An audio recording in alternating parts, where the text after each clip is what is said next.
ओम अज्ञानतिमिरान्धस्य ज्ञानाञ्जनशलाकया चक्षुरुन्मिलितं येन तस्मै श्रीगुरुवे नमः। श्रीचैतन्यमनोभीष्टं स्थापितं येन भूतले स्वयं रूपकदा मह्यं ददाति स्वपदान्तिकं। वन्देऽहं श्रीगुरुं श्रीयुतपदकमलं श्रीगुरून् वैष्णवांश्च। श्रीरूपं साग्रजातं सहगण रघुनाथान्वितं तं सजीवं साद्वैतं सावधूतं परिजनसहितं कृष्णचैतन्यदेवं श्रीराधा कृष्णपादान् सहगण ललिता श्रीविशाखान्वितंश्च। नमो विष्णुपादाय कृष्णप्रेष्ठाय भूतले श्रीमते भक्तिवेदान्तस्वामिनिति नामिने। नमस्ते सारस्वते देवे गौरवाणी प्रचारिणे निर्विशेषशून्यवादी पाश्चात्यदेशतारिणे। श्रीकृष्ण चैतन्य प्रभु नित्यानंद श्री अद्वैत गदाधर श्रीवासादि गौरभक्तवृंद। हरे कृष्ण कृष्ण कृष्ण हरे हरे, हरे राम राम राम हरे हरे।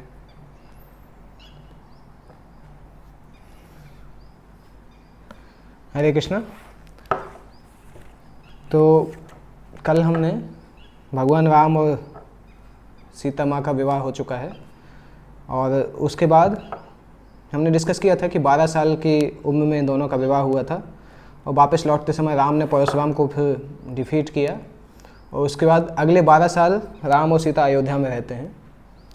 राम एक राजकुमार के समान अयोध्या में रहते हैं और दशरथ का राज्य चलता रहता है। तो 12 साल का ज़्यादा डिस्क्रिप्शन रामायण में नहीं आता है कि इन 12 सालों में क्या हुआ, पर यह अंडरस्टूड है कि भगवान राम और सीता अलग अलग लीलाएं कर रहे थे और राजकुमार किस तरह वो वहाँ पे निवास कर रहे थे और राम सभी का टेक केयर करते थे। सभी अयोध्या में सभी लोग राम को बहुत पसंद करते थे। ये एक जनरल डिस्क्रिप्शन दिया गया है। तो इसके बाद जो सीधा डिस्क्रिप्शन आता है वो आता है राम के राज्याभिषेक के कुछ समय पहले की बात है। दशरथ रात में अपने महल में सो रहे थे और उनको एक सपना जो था, एक ड्रीम था, बहुत समय से परेशान कर रहा था।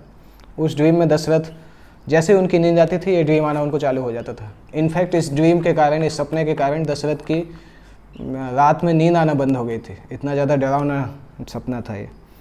सपने में इस तरह से कि दशरथ आगे आगे भागते थे और उनके पीछे पीछे एक वैम्पायर बोलते हैं, मॉन्स्टर, राक्षस जैसा कोई उनके पीछे पीछे भागता था उनको पकड़ने के लिए। और दशरथ अयोध्या के अंदर ही भाग रहे हैं, अयोध्या सिटी में ही। और अयोध्या सिटी में दशरथ हर जगह जैसे जैसे तेज़ भाग रहे हैं वो राक्षस भी उनको पीछे से अटैक कर रहा है। और दशरथ पूरे सब गलियों को जानते हैं, रात का अंधेरा है परंतु कोई उनकी बात नहीं सुन रहा है। दशरथ चिल्ला रहे हैं जोर जोर से और लोगों के दरवाजे पे खटखटा रहे हैं कि मुझे बचा लो, परंतु कोई नहीं सोच रहा है, कोई आवाज़ नहीं आ रही है।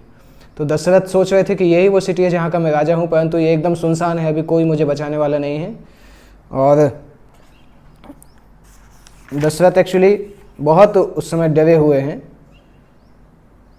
एक तो दशरथ को बार बार ये याद आ रहा था कि कुछ ना कुछ अनहोनी घटने वाली है, कुछ ना कुछ हो सकता है।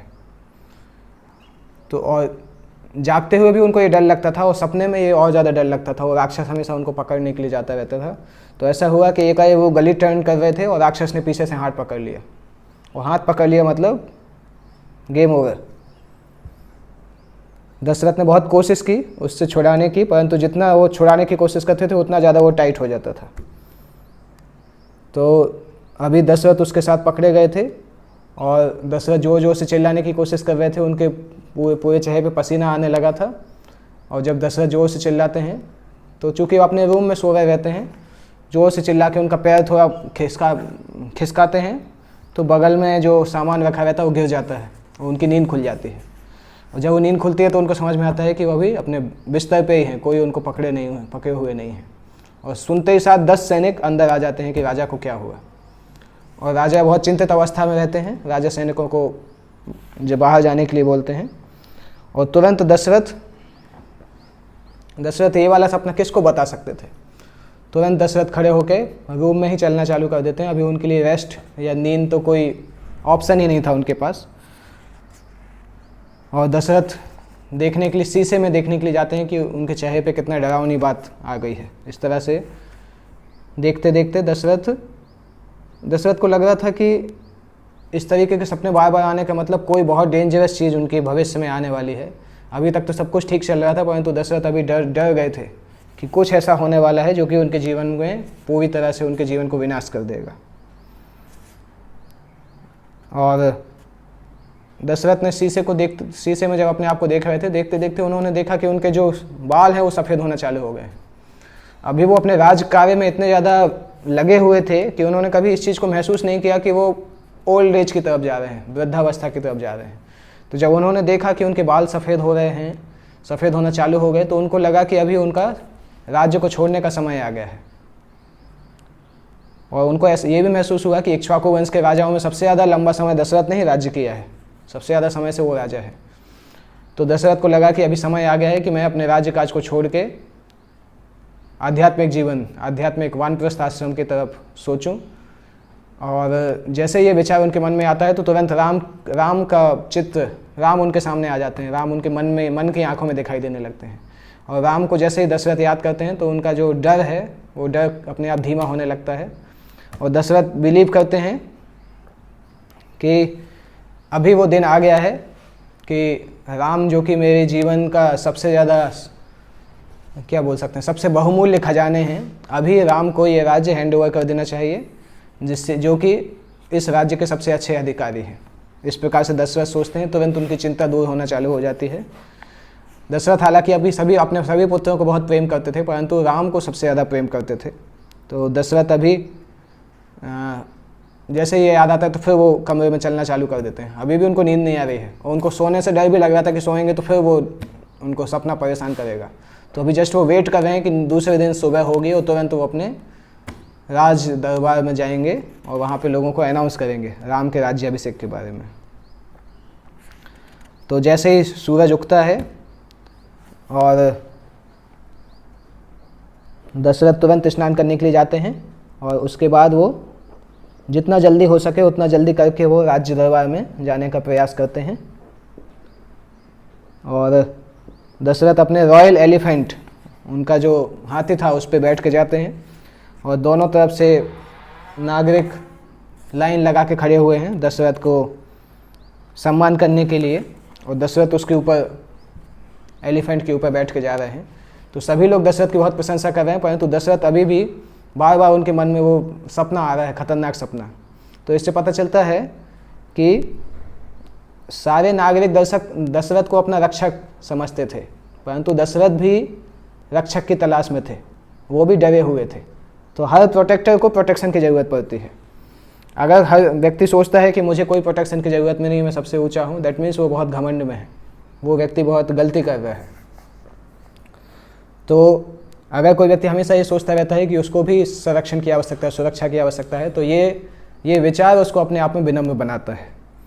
हर व्यक्ति को एक रोल होता है जहाँ वो सीनियर होता है, उसको लोगों को गाइड करना होता है। एक और रोल होता है जहाँ पे उसको भी सीनियर की आवश्यकता होती है। हम सभी को भी आध्यात्मिक जीवन में दोनों आवश्यकता होती है। हमारे जूनियर भी रहते हैं पर हमसे सीनियर भी होते हैं। तो कहीं पे हम लोगों को गाइड करते हैं, कहीं पे हम अपने लिए गाइडेंस लेते हैं। तो दशरथ भी ये सोच रहे थे कि क्या करेंगे, और सोचते सोचते दशरथ ने बोला, नहीं, अभी मैं इन सारे डर को ख़त्म कर दूंगा। और तुरंत अपने रथ को अयोध्या के सेंटर में भगवान रंगनाथ का मंदिर था, जहाँ पे भगवान रंगनाथ की पूजा होती थी। दशरथ ने अपने घोड़े को वहाँ पे घुमाया और भगवान रंगनाथ के जाके प्रणाम किए नमस्ते मुद्रा के द्वारा। भगवान रंगनाथ, जिनका 9 फीट का रूप है, उनको दशरथ ने प्रणाम किया और उनकी ब्लेसिंग के बाद दशरथ राज दरबार की तरफ जाते हैं, प्रार्थना करते हैं। तो इसमें समझ में आता है, जब प्रार्थना हेल्पलेसनेस के फीलिंग के द्वारा की जाती है तो उससे कृपा की प्राप्ति होती है।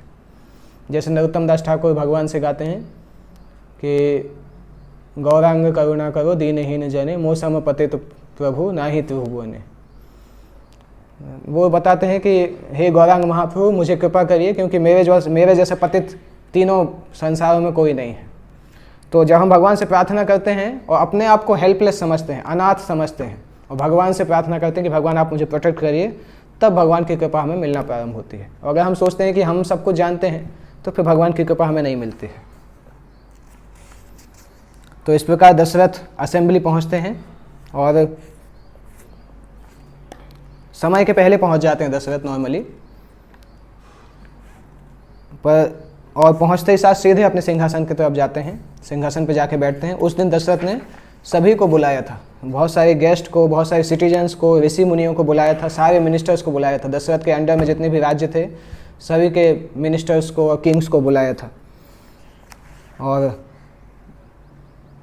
सारे उनके सिटी और विलेज जितने भी थे उनके राज्य के अंदर, सभी में जो हेड थे उनको बुलाया था, आर्मी के चीफ्स को बुलाया था, और उसके जो 8 मिनिस्टर थे, दृष्टि, जयंत, विजय, स्वराष्ट्र, राष्ट्रवर्धन, अकोप, धर्मपाल, सुमंत्र, इनको भी बुलाया था, और उनके गुरु वशिष्ठ और वामदेव दोनों को भी बुलाया था। दशरथ इस डिसीजन को लेने के पहले उन सभी की राय जानना चाहते थे। केवल 2 लोगों को उन्होंने नहीं बुलाया था, एक थे मिथिला के राजा जनक, दूसरे थे केकय देश के राजा, केकय देश के राजा युधाजित जो कि कैकेयी के भाई थे। इन दोनों को छोड़ के सबको बुलाया। तो यहाँ पे ये मिस्ट्री है कि इन दोनों को क्यों नहीं बुलाया। ये मिस्ट्री बाद में मंथरा कैकेयी को बताते हैं, और इसमें कुछ कुछ हिडन सीक्रेट्स हैं। जैसे जैसे हम आगे जाएंगे तो पता चलेगा क्यों दशरथ ने इन दोनों को निमंत्रण नहीं दिया। यहाँ पे दशरथ इस तरह से एक्सक्यूज़ कर रहे हैं कि ये लोग दोनों बहुत दूर रहते हैं, इसलिए इनको आने में समय लगेगा, इसलिए उनको बुलाने की ज़रूरत नहीं। परंतु ये वास्तविक एक्सक्यूज़ नहीं है, क्योंकि उनसे ज़्यादा दूर के जो लोग थे उनको दशरथ ने बुलाया है ऑलरेडी, पर केवल इन 2 लोगों को नहीं बुलाया है। तो दशरथ जब अपने महल की सिंहासन की तरफ जा रहे हैं और जाके बैठते हैं, दशरथ सिंहासन पे खड़े हो, सिंहासन पे बैठ के सभी को देखते हैं उनके ऑडियंस में, और उनको सभी के प्रति बहुत कृतज्ञ होते हैं, क्योंकि उन सभी के कार्यों के फलस्वरूप दशरथ अभी ऑलमोस्ट पूरे धरती के राजा थे। दशरथ सोचते हैं कि ये सभी वो लोग हैं जिन्होंने मुझे पूरे धरती पे इतने समय तक राज्य करने के लिए मौका दिया, और दशरथ इनके लिए बहुत कृतज्ञ भी थे। सभी के अंदर इतने सारे अच्छे गुण थे और हर व्यक्ति परफेक्ट था, सभी लोग ज्ञानवान थे, अपने जीवन को दशरथ के लिए न्यौछावर करने के लिए तैयार थे, और सभी आध्यात्मिक थे, बहुत दूरदृष्टि वाले थे, बुद्धिमान थे, वैदिक परंपरा को पालन करते थे, और अपने बच्चों को, अपनी नेक्स्ट जनरेशन को भी वो वैदिक परंपरा को फॉलो कराते थे। जहाँ भी दशरथ ने देखा उन्होंने इसी तरीके के लोगों को देखा, जो कि इतने अच्छे लोग थे, जो उनकी प्रजा में थे, और दशरथ को उनके प्रति बहुत प्रेम प्राप्त हुआ। दशरथ ने देखा कि जब भी कभी भी उनके राज्य में बहुत चैलेंजिंग सिचुएशन आती हैं, तो इन सभी लोगों ने दशरथ को बहुत मदद की है, दशरथ की फेथ को बचाया है, और दशरथ अभी सोच रहे हैं कि ये लोग परफेक्ट लोग हैं जिनके सामने आज मुझे डिसीजन लेना है। और दशरथ इन सभी को देख के ऐसा लग रहा है कि ये सब बहुत आदमी नहीं है, केवल एक ही यूनिटी है, इन सब के अंदर ऐसी यूनिटी है कि केवल एक ही व्यक्ति हो, क्योंकि सभी के विचार एक दूसरे से मैच करते थे, और उस ऑडियंस में जितने भी मेंबर थे सभी दशरथ को बहुत प्रेम करते थे और बहुत सम्मान भी करते थे। वशिष्ठ को भी बहुत सम्मान करते थे। दशरथ को सभी लोग अपने पिता के जैसे समझते थे, और दशरथ देख रहे थे कि आज उनके सारे पुत्र उनके सामने इकट्ठा हुए हैं, और सभी जोर जोर से दशरथ को बुला रहे हैं कि दशरथ महाराज की जय, दशरथ महाराज की जय, दशरथ महाराज ने हमें बचा लिया।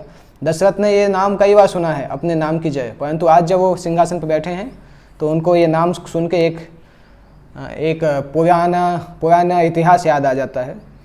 एक बार देवताओं ने दशरथ को बुलाया था, दशरथ दशरथ दशरथ बोल के उनको देवता उद्घोष कर रहे थे। उसका क्या कारण था कि एक देवताओं ने एक मैसेंजर को भेजा था, देवताओं ने एक अपने दूत को भेजा था। उस समय दशरथ का नाम दशरथ नहीं था, दशरथ का नाम था नेमी। उसी समय राजा बने थे, जवान थे। तो देवताओं ने राजा नेमी से पूछा था, मदद के लिए पूछा था, क्योंकि स्वर्ग में बहुत समस्या थी और स्वर्ग के देवता लोग जीत नहीं पा रहे थे। तो दूत ने बताया कि संबरासुर नाम से एक राक्षस है, उसको मारने के लिए इंद्र को आपकी आवश्यकता है। देवताओं लोग उनको नहीं मार पा रहे हैं, आप उनको मार सकते हैं। तो राजा नेमी तुरंत तैयार हो गए संबरासुर को मारने के लिए, और उनको बहुत ऐसा थोड़ा लगा कि देवता लोग भी उनके ऊपर आश्रित हैं। थोड़ा सा उनको घमंड बोल सकते हैं या गर्व बोल सकते हैं। तो वो लड़ाई करने के लिए गए, लड़ाई चालू करने वाले थे, परंतु देवताओं ने सोचा कि पहले इनको बता दें कि वास्तविक मैटर क्या है, क्या क्या वस्तुएं हैं वहाँ पे, जब आप लड़ाई करेंगे संबरासुर से तो क्या होगा। तो देवताओं के कमांडर इन चीफ सब कुछ बता रहे थे संबरासुर की शक्तियों के बारे में, और क्या क्या शक्तियाँ हैं, क्या क्या हथियार वो यूज कर सकता है। दशरथ कुछ ज़्यादा सुन नहीं रहे थे ध्यान से, दशरथ को पूरा भरोसा था अपनी शक्तियों पे। दशरथ सोच रहे थे कि मैंने तो बहुत बड़े बड़े राक्षसों को और सेनाओं को मारा है, तो ये संबरासुर तो छोटा मोटा है। परंतु ये बात नहीं थी। जब देवताओं ने देखा कि दशरथ घमंड में है तो देवताओं को अच्छा नहीं लगा, और जैसे दशरथ जाने लगे तो देवताओं ने बोला कि आप अपने जीवन के आश्चर्य के लिए तैयार रहिएगा जब आप 10 संबरासुर से लड़ाई करेंगे। तो जब दशरथ ने ये सुना कि 10 संबरासुर, तो दशरथ थोड़े से सोचे कि एक संबरासुर 10 कैसे हो गया, पर चूंकि वो बहुत अपने ऊपर विश्वास था तो उन्होंने सोचा कि कितने भी हों सब मार देंगे, कुछ भी कठिन नहीं है। तो इस प्रकार से दशरथ जाते हैं अपने रथ पे लेके और संबरासुर पे अटैक करना चालू करते हैं। उस समय दशरथ के साथ रथ को चलाने के लिए कैकई गई थी। कैकई भी युद्ध कला जानती थी और दशरथ के रथ की सारथी कैकई थी उस समय। और दशरथ ने कैकई की तरफ देखा कि कैकई कहीं डर तो नहीं रही है, परंतु कैकई एकदम तैयार थी युद्ध के लिए। और कैकई के कॉन्फिडेंस को देख के दशरथ को भी कॉन्फिडेंस आया। तो इसमें हम देखते हैं दशरथ थोड़े से ओवर कॉन्फिडेंट थे देवताओं से मिलते समय। ओवर कॉन्फिडेंस और सेल्फ कॉन्फिडेंस में एक ही छोटा सा अंतर होता है कि वो दोनों व्यक्ति अलग अलग रिस्पॉन्स करते हैं। जब उनको कोई सजेशन, उनको कोई अच्छी सलाह दी जाती है तो दोनों अलग अलग रिस्पॉन्ड करते हैं। ओवर कॉन्फिडेंस में जो व्यक्ति होता है उसको जब अच्छी सलाह दी जाती है तो वो सुनता नहीं है ध्यान से, परंतु जो सेल्फ कॉन्फिडेंस का व्यक्ति है वो सलाह को एकदम सुन के अपने अंदर एब्जॉर्ब कर लेता है। तो ओवर कॉन्फिडेंस वाला व्यक्ति जो है वो पानी का गिलास अगर भरा हो उसके जैसा है। अगर गिलास में पानी भरा हो तो वो और कुछ एक्सेप्ट नहीं करता, उसके अंदर और कुछ नहीं जा सकता है। परंतु सेल्फ कॉन्फिडेंट व्यक्ति स्पंज के जैसा होता है, पानी को एब्जॉर्ब कर लेता है, उसी तरीके से सलाह को एब्जॉर्ब कर लेता है। तो दशरथ ने चूंकि देवताओं की बात नहीं सुनी इसलिए उनको बाद में समस्या होती है। लड़ाई होते में संबरासुर को पता चल जाता है कि नेमी जो है वो सामान्य नहीं है, नेमी बहुत शक्तिशाली राजा है। और तुरंत ये संबरासुर ने अपने माया शक्ति प्रारंभ करना चालू किया। तो दशरथ लड़ाई कर रहे थे, लड़ाई करते करते उन्होंने देखा कि उनके पीछे जो कवच था उस कवच में तीर आके घुसने लगे पीछे से, और जब उन्होंने पलट के देखा तो संबरासुर पीछे खड़ा हुआ था। तो दशरथ को समझ में नहीं आया कि ये दो तरफ से कैसे संबरासुर आ गया। फिर उन्होंने एक राइट तरफ देखा तो तीसरी तरफ से संबरासुर आया, फिर लेफ्ट में देखा चौथी तरफ से संबरासुर आया। तो हर तरफ से फिर तीर लग रहे हैं, और दशरथ की ऐसी हालत हो गई है कि दशरथ अभी केवल अपना समय उनका तीर निकालने में और तीरों से अपने को बचाने में हो रहा है, फाइटिंग तो कर ही नहीं पा रहे हैं। तो कैकई को समझ में आया कि उनके पति बहुत समस्या में हैं, तो उनको कुछ ना कुछ करना चाहिए। कैकई ने तुरंत कैकई ने दशरथ से बोला कि आप रथ के फ्लैग, जो क्या बोलते हैं, रथ का जो मेन पोस्ट होता है उसको पकड़िए। और कैकई ने तुरंत स्पीड में रथ चलाना चालू किया और तेज़ी से रथ को हवा में ले गई और राजा को सुरक्षित जगह पे पहुंचाया। और कैकई ने, राजा उस समय तक बेहोश हो गए थे, कैकई ने राजा को देखा, उनको सहलाया, उनको मदद की, और फिर से वो जब होश में आए तब तक कैकई उनको सेवा करती रही। कैकई ने बहुत धन्यवाद दिया उनको उनका जीवन बचाने के लिए। और फिर कैकई से दशरथ ने बोला कि अभी फिर से हम चलते हैं, जो बैटल है उसको ख़त्म कर देता हूँ। तो राजा नेमी फिर से उससे लड़ने के लिए आए। तो अभी केवल 3 संबरासुर पहले लड़ाई कर रहे थे, हमने पहले 10 बताया, परंतु इसमें अभी लिखा है कि 3 पहले लड़ाई कर रहे थे, 7 संबरासुर और आ जाते हैं। तो टोटल 10 संबरासुर एक साथ दशरथ से फाइट करते हैं। तो अभी दशरथ को बहुत कठिन होता है फाइट करना। उनका रथ जो है पूरी तरह से गोल घूमता रहता है, चारों तरफ तीर चलाते रहते हैं। बहुत शक्तिशाली थे दशरथ, तो बहुत महान योद्धा थे। 10 संबरासुर से लगातार फाइट कर रहे हैं, कभी हवा में उड़ रहे, कभी नीचे जा रहे हैं, और 10 तरफ से फाइट लगातार चल रही है। और ऐसा करते संबरासुर ने एक बार क्या किया, संबरासुर को ऐसा लगने लगा कि शायद दशरथ जीत जाएंगे, तो उसने रथ का पहिया तोड़ दिया। रथ का पहिया तोड़ने की कोशिश की, एक तीर उसमें मारा तो रथ का जो व्हील था उसमें से पहिया निकलने लगा। पर जब कैकई ने देखा कि उस व्हील में से पहिया निकल रहा है तो कैकई ने अपनी उंगली उसमें लगा दी, जिससे कि पहिया नहीं निकल पाए, क्योंकि पहिया अगर निकल जाता तो रथ गिर जाता। तो कैकई ने अपनी उंगली लगा दी तो उनकी उंगली पूरी तरह से दर्द में डूब गई, उंगली की हड्डियाँ भी टूटने लगीं, क्योंकि बहुत कोमल रानी थी और उनकी आंखों से आंसू आ रहे हैं, परंतु अपने पति को बचाने के लिए वो उंगली को निकाल नहीं रहे हैं। तो ये देख के दशरथ की आंखों में बहुत आंसू आए कि उनकी जो प्रियतमा है सबसे सुंदर रानी हैं वो उनके जीवन के लिए इतने ज़्यादा संघर्ष कर रही हैं। तो दशरथ को इतना ज़्यादा गुस्सा आया उस राक्षस के ऊपर, फिर दशरथ ने फाइनली उनको देवास्त्र और अलग अलग अस्त्र छोड़ के 10 के 10 संबरासुर को मार डाला। तो यहाँ पे एक चीज़ सीखने के लिए मिलती है कि अगर सेवा जो है वो फूल के समान है, तो सेवा करने का जो भाव है, सेवा का एटीट्यूड है, वो फूल की खुशबू के समान है। और कृतज्ञता जो है वो एक मधुमक्खी के समान है जो उस फूल के ऊपर चलती रहती है। तो लोगों के बीच में संबंध तब बढ़ते हैं जब कृतज्ञता के साथ सेवा की जाती है। कैकेयी बहुत खुश थी दशरथ की सेवा करने में, और दशरथ उसको रिसीव करने में बहुत कृतज्ञ थे, इसलिए दोनों के बीच का संबंध बहुत अच्छा था। तो जब दशरथ ने संबरासुर को मारा तो सारे देवता मिलकर उनको नाम दिए, दशरथ दशरथ दशरथ, इस तरह से कि 10 डायरेक्शन में वो अपने रथ को घुमा के 10 लोगों से एक साथ फाइट कर सकते हैं। इस तरह से दशरथ का नाम दशरथ हुआ। और दशरथ को ये पूरा पिक्चर याद आया जब दरबार में उनके साथ वाले लोग दशरथ दशरथ बोल रहे हैं, और वो आवाज़ से दशरथ फिर से वापस आए, प्रेजेंट वर्तमान में वापस आते हैं। और अभी सब लोग वेट कर रहे थे कि दशरथ बोलना प्रारंभ करेंगे। दशरथ ने बोलना प्रारंभ किया कि अयोध्या जो है वो हमेशा सेक्रीफाइस के सिद्धांत पे कार्य करता है। जो स्टूडेंट है वो अपने लिए नहीं जीता है, वो गुरु की सेवा करने के लिए जीता है। एक पति पत्नी की सेवा करती है, राजा अपने प्रजा की सेवा करता है, और प्रजाजन जो है वो धर्म की सेवा करते हैं। तो अयोध्या में कभी भी सेल्फिशनेस किसी के अंदर नहीं थी, सभी एक दूसरे की सेवा और एक दूसरे के लिए सेक्रीफाइस करना चाहते हैं। और इस संसार में फिर दशरथ बताते भी हैं कि इस संसार का नेचर है टेम्परेरीनेस, संसार में कोई चीज़ परमानेंट नहीं होती है। इवन हम सांस लेते हैं और सांस छोड़ते हैं, तो ऐसी तरह से व्यक्ति आते हैं और व्यक्ति जाते हैं। और दशरथ फिर बाद में बताते हैं कि अयोध्या के लोगों की संतुष्टि मेरे जीवन का सबसे मेन लक्ष्य है, और अयोध्या के लोगों को देख के मैंने यहाँ का सिस्टम बनाया, एडमिनिस्ट्रेशन यहाँ पे बनाए, इतनी सारी सुविधाएं बनाई, और मेरे सारे मंत्रियों ने इसमें मेरी पूरी मदद की, और इतने समय तक मैं इस राज्य को राज्य कर पाया। और जिस तरह से एक अंधा व्यक्ति एक स्टिक छड़ी पे निर्भर होता है, उसी तरीके से मैं आप सभी के जो ज्ञान है उसके ऊपर निर्भर हूँ। और ये जो अयोध्या आज इस तरह से है, ये आप लोगों के कारण है। इसके बाद दशरथ बताते हैं कि पर अभी मैं बहुत बूढ़ा हो चुका हूँ, और बूढ़े होने के कारण मेरे शरीर की शक्ति भी कम होती जा रही है, और अभी मुझे लगता है कि मैं इस बड़े राज्य को संभालने के लिए तैयार नहीं हूँ, फिट नहीं हूँ, मेरी बॉडी फिट नहीं है। और हो सकता है मैंने पहले बहुत सारी लड़ाइयाँ लड़ी हों, बहुत पराक्रम किया हो, परंतु ये सभी अभी पुराने होने लगा है।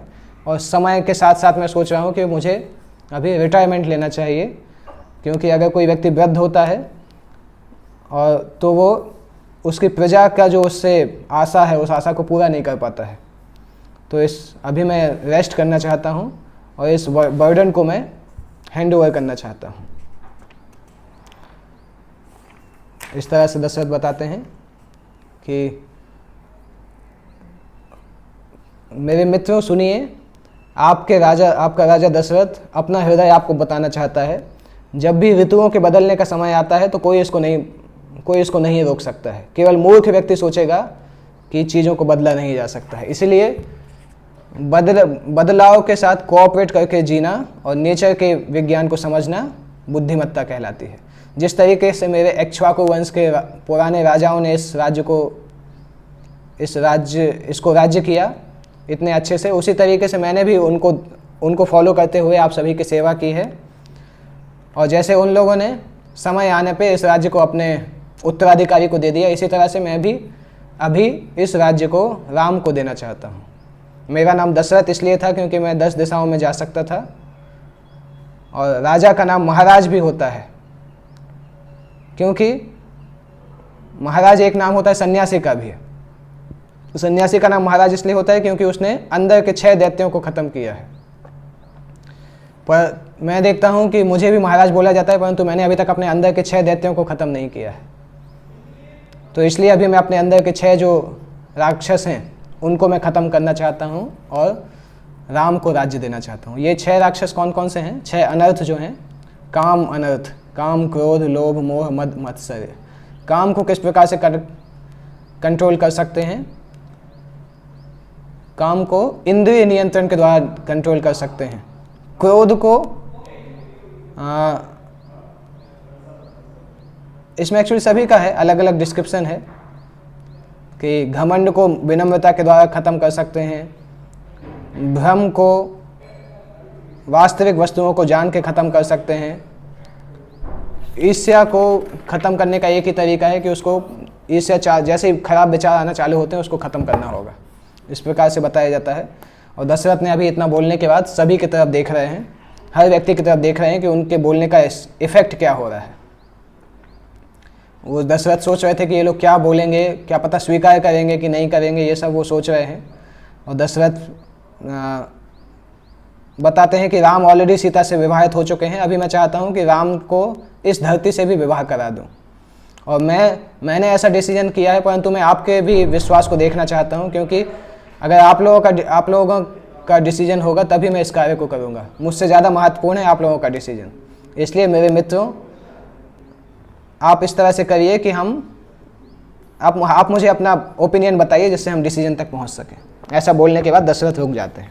वो कुछ देर तक साइलेंस रहता है वहाँ पे, इतना साइलेंस रहता है कि अगर कोई पिन भी डालोगे तो उसकी आवाज़ आएगी। तो दशरथ को भी बहुत थोड़ा चिंता हो रहा है कि ये लोग पता नहीं क्या बोलेंगे, मना करेंगे कि हाँ बोलेंगे, वो ऐसा नहीं बोलें कि राम क्वालिफाइड नहीं है। तो दशरथ अभी सोच रहे हैं कि जो भी ये लोग बोलेंगे मुझे स्वीकार करना है, क्योंकि ये सभी मेरे मंत्री हैं और सभी मेरे प्रजाजन हैं। तुरंत दशरथ कुछ देर वेट करने के बाद तुरंत कोर्ट में से जोर से आवाज़ आने लगी। एक व्यक्ति ने उठ के बोला, इच्छामह महाबाहुम रघुवीरम। इच्छामह का मतलब कि हम सभी की इच्छा है कि रघुवीर, जो कि महाबाहु हैं, जिनकी भुजाएं बहुत शक्तिशाली हैं, ऐसे रघुवीर भगवान राम को हमें राजा के रूप में देखना चाहते हैं। इस प्रकार से सभी लोग बोलने लगे और पूरे राजमहल से यही जोर जोर से आवाज़ आने लगी, राम के बारे में आवाज़ आने लगी। हम चाहते हैं कि महाबाहु राम हमारे ऊपर राज्य करें। और इस असेंबली में से एक व्यक्ति उठ के खड़े होते हैं और बोलते हैं कि ये बात ठीक है दशरथ, आपने बहुत लंबे समय तक राज्य कर लिया, अभी आपको नीचे उतर के राम को राज्य देना चाहिए। तो यहाँ पे हम देखते हैं डिसीजन, अयोध्या में जो डिसीजन मेकिंग थी वो केवल राजा का काम नहीं था। अयोध्या का decision making circular system follow करता था, सर्किल के जैसा। सर्किल में कौन सा पॉइंट इंपॉर्टेंट माना जाता है? सेंटर। नेचुरली सर्कुलर सिस्टम में राजा भी उस सर्किल का एक हिस्सा होता है, परंतु सेंटर में क्या होता है? सेंटर में होता है राज्य का भला, वेलफेयर ऑफ द किंगडम, वो उसका सेंटर में होता है। तो राजा वहाँ पे लॉ मेकर नहीं थे, परंतु लॉ कीपर थे। कोई भी नियम बनाया जाता था असेंबली के द्वारा, राजा उसके पार्ट होते थे और राजा उस नियम को मेंटेन करते थे। राजा अपने आइडिया बताते थे, सिटीजन भी अपने ओपिनियन बताते थे और फिर इससे डिसीजन निकल के आता था। तो सभी ने बोला कि राम को बनाना चाहिए। और जब सभी इस तरह से बोलने लगे, सब इतने खुश हो गए कि अभी दशरथ से बोला कि आप उतर जाइए और राम को बनाइए। तो दशरथ कुछ समय के लिए थोड़े निराश हो गए। उनको अभी वो चाहते थे कि राम को बना दें, राजा बना दें, परंतु जब सब लोगों ने इस तरीके से रिस्पॉन्स दिया तो निराश हो गए। उनको ऐसा लगा कि ये तो इस प्रकार से रिस्पॉन्स दे रहे हैं जैसे सभी चाहते हो कि मैं राजा नहीं बनूं। क्या मैंने इतना खराब राज्य किया है कि सबके सब एकदम खुश हैं कि आप जल्दी उतर जाओ, राम को राजा बनाओ। तो दशरथ थोड़े से निराश हो गए कि शायद मैंने कुछ अच्छा काम नहीं किया, अच्छे से राज्य नहीं किया, कि ये लोग मुझे पसंद ही नहीं करते हैं, ये लोग तुरंत चाहते हैं राम को राजा बनाना। दशरथ ने ये पूछ लिया, वास्तविकता में बहुत अच्छा काम किया कि उन्होंने पूछ लिया, इस डाउट को मन में नहीं रहने दिया। उन्होंने पूछा सबसे कि आप लोगों के रिस्पॉन्स को देख के ऐसा लगता है कि आप लोग इंतजार कर रहे थे कि मैं कब राज्य को छोड़ूं। तो मुझे ऐसा लग रहा है कि मैंने शायद आप लोगों के साथ अच्छा कुछ काम नहीं किया, मैंने अच्छे से कुछ राज्य नहीं किया, मैं अनक्वालिफाइड हूँ, इसलिए मुझे ऐसा लग रहा है। तो जब उन्होंने इस तरह से बोला तो सभी ने बोला नहीं, ऐसा नहीं है, ऐसा नहीं कि आप अनक्वालिफाइड हैं, आपका केवल एक ही डिसक्वालिफिकेशन है, एक ही अयोग्यता है कि आपका राम जैसा पुत्र है। जिसके राम जैसे पुत्र हैं वो व्यक्ति कभी भी, ये एक्चुअली प्रशंसा के लिए बोला गया है कि राम जैसा आपका पुत्र है, इसीलिए हमें ऐसा लगता है कि राम को राजा बनाना चाहिए, क्योंकि हम सभी को राम को इसमें देखना चाहते हैं। दूसरे ने बोला कि राम के अंदर इतने सारे गुण हैं कि जैसे ही हम उसके बारे में सोचते हैं, राम के बारे में सोचते हैं, हम विचार भी नहीं कर सकते कि उसके अलावा कोई और हमारा राजा बनना चाहिए। राम के अंदर इतने सारे गुण हैं कि हम नहीं चाहते कि उसके अलावा कोई और राजा रहे। किसी और दूसरे व्यक्ति ने खड़े होकर बोला कि हमारी स्थिति इस तरह से है कि एक गाय ने 2 बछड़ों को जन्म दिया है और गाय कंफ्यूज है कि दोनों बछड़ों में से किसको ज़्यादा प्रेम देना चाहिए, क्योंकि वो दोनों को प्रेम करती है। हम आपको भी प्रेम करते हैं, राम को भी प्रेम करते हैं, इसलिए हम समझ नहीं पा रहे हैं कि किसको राजा बनाया जाए। तो अभी दशरथ को समझ में आया कि राम के प्रेम के कारण सभी लोग बोल रहे हैं, ऐसा नहीं कि दशरथ के डिस्क्वालिफिकेशन के कारण बोल रहे हैं। तो दशरथ खुश हो गए एकदम। अभी दशरथ को अपने पिता पे घमंड, पिता के जैसा गर्व है कि उनका बेटा इतना ज़्यादा फेमस है, सभी लोग उनको इतना प्रेम करते हैं, हजारों लाखों लोग राम को इतना प्रेम करते हैं। तो अयोध्या के लोग राम को इक्ष्वाकु वंश के सभी राजाओं में सबसे महान मानते थे। राजा ऐसा बोला जाता, सूर्य वंश के सूर्य माना जाता था उनको। क्यों? उसके पीछे क्या कारण था? कोई भी महान व्यक्ति को बहुत महान इसलिए बोला जाता है अगर उसके अंदर ये 3 क्वालिटीज़ हों। एक तो है मैग्निफिसेंट टैलेंट, बहुत ज़्यादा उसके अंदर टैलेंट स्किल होना चाहिए। एटीट्यूड, उसका स्वभाव बहुत अच्छा होना चाहिए। स्पॉटलेस कैरेक्टर, उसका चरित्र बहुत अच्छा होना चाहिए। राम के अंदर ये तीनों चीज़ें 100% पूरी तरीके से थी। जैसे टैलेंट जो है, स्किल, टैलेंट जो है वो एक तलवार के जैसा है, उसको केवल देखना नहीं चाहिए, उसको उपयोग भी करना चाहिए। जैसे राम के धनुष में बहुत सारे तीर थे, हजारों तीर थे। इसी तरीके से राम की पर्सनालिटी में बहुत सारे टैलेंट थे। राम सारे वेदों को जानते थे, ये भी जानते थे कि वेदों की शिक्षाओं को कैसे अप्लाई करना है। सारे दैवीय अस्त्र उनको वो जानते थे उनके बारे में। राम बहुत अच्छे सिंगर भी थे और बहुत अच्छा बहुत अच्छा गीत गाते थे, वैदिक गीत गाते थे। राम के लेक्चर्स बहुत अच्छे होते थे, जब वो लोगों को कुछ बोलते थे तो बहुत अच्छे होते थे, ऐसा लगता था जैसे अमृत निकल रहा हो। राम पब्लिक एडमिनिस्ट्रेशन में बहुत मास्टर थे, लोगों को कैसे मैनेज करना है, राज्य को कैसे चलाना है, ये राम बहुत अच्छे से जानते थे। और इसके बाद राम का एटीट्यूड, स्वभाव बहुत अच्छा था। Talent without attitude is the sweet rice without sugar. अगर किसी का स्वभाव अच्छा है तभी उसका टैलेंट काम का है। टैलेंट व्यक्ति को सक्सेस के पास तक ला सकता है, परंतु सक्सेस तक उसका स्वभाव पहुंचाता है। तो राम हमेशा स्वीट स्माइलिंग थे, उनके अंदर कभी भी कोई घमंड नहीं था। वो ह्यूमिलिटी के समुद्र थे, इस तरह से बताते हैं, राम ह्यूमिलिटी के समुद्र थे। राम को ये घमंड क्यों नहीं था? क्योंकि उन्होंने 3 लोगों से इंक्वायरी की थी। ये 3 होते हैं वयोवृद्ध, जो कि एज में ज़्यादा वृद्ध हो चुके हैं, ज्ञान वृद्ध, जो कि ज्ञान में बहुत वृद्ध हैं, शील वृद्ध, जो कि संस्कार में बहुत वृद्ध हैं। इन लोगों से राम ने सीखा था और इसलिए राम के अंदर कोई भी घमंड नहीं था। राम ने अपने मन को पूरी तरह से स्वस्थ रखा था कृतज्ञता के विटामिन के द्वारा। और तीसरा आता है कैरेक्टर। कैरेक्टर इन तीनों में सबसे इम्पॉर्टेंट है। कैरेक्टर का मतलब होता है इंद्रिय कंट्रोल, ईमानदारी और वॉक योर टॉक। इस तरीके से ये तीनों चीज़ें राम के अंदर बहुत फुल मात्रा में थी, इसलिए सभी लोग चाहते थे कि राम को राजा बनना चाहिए। तो वहाँ पे एक जो राजा उपस्थित थे वो उन्होंने बोला कि राम जो है वो चंद्रमा के समान है। जब लोगों को सुखी करने की बात आती है तो राम चंद्रमा के समान है, धरती के समान है जब क्षमा करने की बात आती है, और जब प्रकाश की बात आती है तो सूर्य के समान है, जब ज्ञान की बात आती है तो बृहस्पति के समान है, और जब साहस की बात आती है तो इंद्र के समान है। तो इस प्रकार से सभी एक एक करके खड़े होकर राम की प्रशंसा कर रहे हैं। एक मिनिस्टर ने खड़े होकर, आंखों में आंसू थे उनके, उन्होंने बोला कि पूरा का पूरा अयोध्या राम के लिए प्रार्थना कर रहा है कि राम कब इस राज्य के राजा बनेंगे। हर महल में, हर छोटे घर में, हर जवान, हर बुढ़ा दिन भर राम के लिए प्रार्थना करते हैं। जब इस प्रकार से उस मिनिस्टर ने बोला तो दशरथ की आंखों से भी आंसू आ गए कि उनके पुत्र के लिए कितने सारे लोग आशीर्वाद दे रहे हैं, कितने सारे लोग उनके पुत्र को पसंद करते हैं। एक्चुअली ये जीवन का लक्ष्य होना चाहिए कि हम वैष्णवों को खुश कर सकें, इस तरीके से सेवा करें। भगवान राम ये एग्जाम्पल हमें सेट करते हैं कि हमारा सेवा भाव इतना अच्छा होना चाहिए कि हमारे आसपास जो भी वैष्णव है वो हमसे खुश रहें। ये एक्चुअली हमारा मेजर भी होता है, इंडिकेटर भी होता है कि हमारी भक्ति कैसी चल रही है। वैष्णवों को हमें खुशी करना चाहिए जिससे कि भगवान खुश होंगे।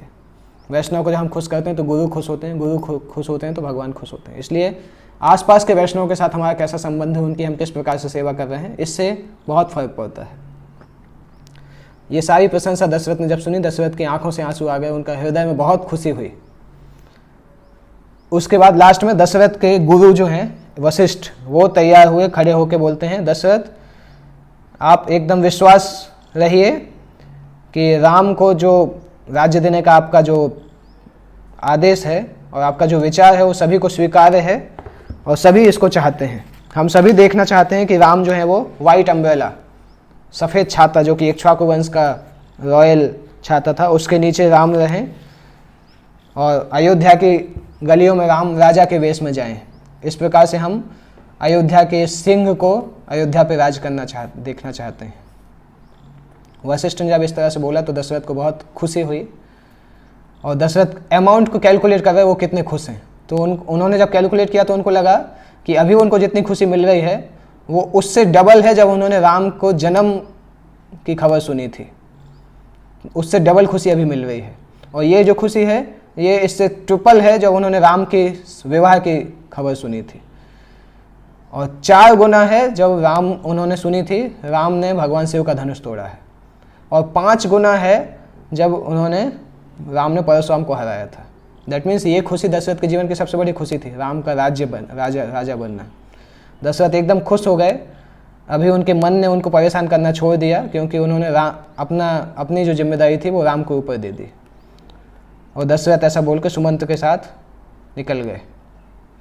तुरंत वशिष्ठ एक्शन में आ गए। तुरंत उन्होंने एग्जीक्यूटिव कमेटी बनाई, दूध, चावल, दही हजारों ब्राह्मणों को दान में देना चालू किया, और यज्ञ की सारी तैयारियां अगले दिन ही, क्योंकि उन्होंने बोला था बनाने के लिए, तो चंदन और गोल्डन पॉट, अलग अलग जल, जो भी यज्ञ की तैयारी के जो सामान थे वशिष्ठ तुरंत करना चालू कर देते हैं। वशिष्ठ के जीवन का सबसे इम्पॉर्टेंट दिन था ये, क्योंकि वशिष्ठ इस दिन की प्रतीक्षा कर रहे थे कि राम कब राजा बनेंगे। और तुरंत फिर राज्य जब कंप्लीट हुआ, राज दरबार ख़त्म हुआ, तो उसके बाद दशरथ ने राम को अपने महल में बुलाया। दशरथ ने जब राम को आते हुए देखा, दूर से ही वो देख रहे थे, तो ग्रीनिश, जो राम की ग्रीनिश ह्यू थी वो उनको दिखना चालू हुई। और देखते देखते जब राम उनके सामने आए तो दशरथ की जो ओल्ड आंखें हैं, इस तरीके से बताया जाता है कि राम को देख के वो आंखें एकदम जवान जैसे हो जाती थी। और राम अपने रथ से उतर के दशरथ के पास आते हैं। दशरथ अपने मन में सोच रहे हैं कि कोई इतना सुंदर कैसे हो सकता है। ऐसा लगता है कि उनसे आंखें हटाने की इच्छा नहीं होती हैं। दशरथ सोचते हैं पिछले 25 साल से मैं इस बालक को लगातार देखा ही जा रहा हूँ, परंतु आज तक कभी ऐसा नहीं लगा कि मैंने सफिशिएंट देख लिया है। दशरथ के पास दुनिया की बहुत सुंदर सुंदर स्त्रियाँ उनकी रानी के समान थीं, बहुत सुंदर सुंदर वस्तुएं थी उनके पास, परंतु ये सारी वस्तुएं एक साथ मिलके भी राम की बराबरी नहीं कर पाती थी, क्योंकि संसार की सारी वस्तुएं एक बर्फ़ के समान हैं। अलग अलग सीजन चेंज होते हैं तो बर्फ़ पिघल जाती है। संसार की हर वस्तुएं इस तरह से ख़त्म हो जाती हैं समय के साथ, परंतु भगवान की जो सुंदरता है वो कभी भी, उसकी तुलना कभी भी इससे नहीं हो सकती। तो दशरथ हमेशा राम को देखते रहते थे, कभी भी थकते नहीं थे। तो जैसे ही राम वहाँ पे सामने आ रहे हैं, दशरथ सोच रहे हैं कि बहुत जल्दी राम का ये रथ जो है, इस रथ के ऊपर राजा के जैसी चमक होगी, राजा के जैसा झंडा होगा। इस प्रकार से दशरथ अपनी आँखों में, अपने मन में सोच रहे हैं। और जैसे ही राम नीचे आते हैं और राम सुमंत के साथ चलना चालू करते हैं, सुमंत को जब अपना हाथ राम अपना हाथ देते हैं उतरने के लिए, तो सुमंत हाथ में आता है। सुमंत सोचते हैं कि ये कितने कोमल हैं, एकदम बटर के जैसे, मक्खन जैसे उनका हाथ लगता है। तो सुमंत को लगता है कि ये इतने कोमल हैं, साथ ही साथ इन्होंने इतने बड़े बड़े राक्षसों को मारा, ताड़का को मारा, परशुराम को डिफीट किया, कैसे ये पॉसिबल है। सुमंत अपने आँखों को राम के चरणों की तरफ रख के राम के पीछे पीछे चलते हैं, और सुमंत याद करते हैं कि आधे घंटे पहले क्या क्या हुआ था। सुमंत आधे घंटे पहले राम सीता को लेने गए थे। जब वो महल के अंदर गए थे तो उन्होंने देखा था राम, सीता और लक्ष्मण का इतना सुंदर रूप देखा था। तीनों एक दूसरे से बात कर रहे थे, स्माइल कर रहे थे। और सुमंत राम के महल में गए और तुरंत उनके सामने पहुँचे और बोला कि राजा आपको बुला रहे हैं। तो सुमंत के आने से वो समझ गए थे कि राजा का कुछ आदेश आया, क्योंकि सुमंत सबसे सीनियर मिनिस्टर थे। तो सुमंत तुरंत राम से बोलते हैं, राम तुरंत तैयार हो जाते हैं। सुमंत बहुत खुश थे कि राम राजा बनेंगे, और सुमंत को ये भी बहुत अच्छा लगा कि वो राम को अपने उसमें बिठा के ले जा रहे हैं, रथ में बिठा के ले जा रहे हैं। तो जब राम निकलते हैं, सभी लोग राम का स्वागत कर रहे हैं, और सभी लोग राम के आँखों को देख रहे हैं, और राम के पूरे शरीर को देख रहे हैं, राम की सुंदरता को सभी लोग देख रहे हैं। इस तरह से जाते जाते, और जब राम का रथ चल रहा था तो लोग रथ को पकड़ के पीछे पीछे चल रहे हैं कि ज़्यादा देर तक राम को देखने का मौका मिलेगा तो बहुत अच्छा होगा। तो राम सबकी आंखों को चुरा लेते थे, और जो भी लोग रहते थे वो एकदम आश्चर्यचकित होकर राम की तरफ देख रहे हैं। इस तरह से ऊपर से जो स्त्रियां हैं वो राम के ऊपर फूल फेंक रही थीं, और सारी स्त्रियां राम को देख रही थीं, उनकी एक झलक देखने के लिए वहाँ पे खड़ी हुई थी। सुमंत ने देखा कि पूरे अयोध्या की जो गलियां हैं फूल से सजी हुई हैं, जैसे कि देवताओं ने भी राम के लिए फूल फेंके हों। तो राम जब आके दशरथ को प्रणाम करते हैं, और दशरथ उनकी आवाज़ सुन के ही राम को गले से लगा लेते हैं तुरंत। और दशरथ जब राम को गले से लगाते हैं तो एक टेस्ट भी लेते हैं। राम को वो पूरी शक्ति से पकड़ते हैं और कसते हैं। दशरथ का पास इतनी शक्ति थी, दशरथ देखते हैं कि जितना शक्ति उन्होंने राम को गले से लगाने में लगाया था, अगर उतनी शक्ति वो लगाते तो सामान्य व्यक्ति पाउडर बन जाता। इतनी शक्ति से उन्होंने गले से लगाया था, परंतु राम को कुछ पता ही नहीं चला। अभी भी वो राम दशरथ को प्रेम कर रहे थे। तो दशरथ को पता चल गया कि राम बहुत शक्तिशाली हैं, और दशरथ ने फिर राम को अपने बगल में ले जाके आसन में बिठाया, उनके बगल में बैठे, अपना हृदय राम को सुनाया, और दशरथ फिर उनको ये न्यूज़ देते हैं कि आपको मैं राज सिंहासन पे बिठाना चाहता हूँ, और कुछ गाइडेंस भी देते हैं, कुछ इंस्ट्रक्शन भी देते हैं। वो इंस्ट्रक्शंस हम कल डिस्कस करेंगे। जगत गुरु शिल प्रभुपाद की जय।